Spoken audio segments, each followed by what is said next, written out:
বালুরঘাটবাসী, তোমরা কি জানো এই কয়েক ঘন্টার বৃষ্টিতে কিন্তু এখন এই যে ভেসে গেছে, কাকা বলছে কিন্তু ভেসে গিয়েছে পুরো, সব ড্রেন বন্ধ।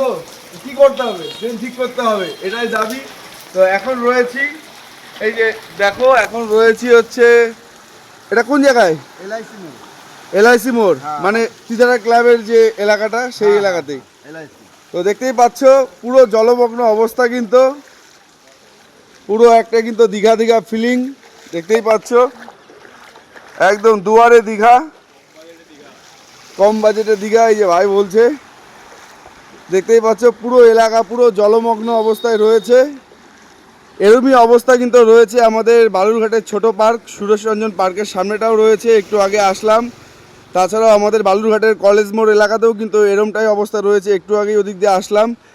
আর তাছাড়াও কিন্তু আমাদের বালুরঘাটের ডাকবাংলো পাড়া, আমাদের জেলা পরিষদের সামনেও কিন্তু ঠিক রাস্তাগুলোর এরমই অবস্থা দেখতেই পাচ্ছ। কয়েক ঘন্টার বৃষ্টিতে কিন্তু পুরো জলমগ্ন অবস্থা। দেখো জাস্ট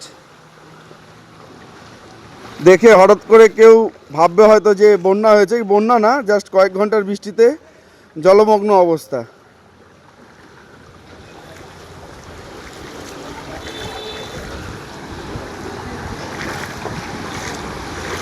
এই যে দেখো এই জলের মধ্যে দিয়ে কিন্তু গাড়ি ঘোড়া সব আসছে।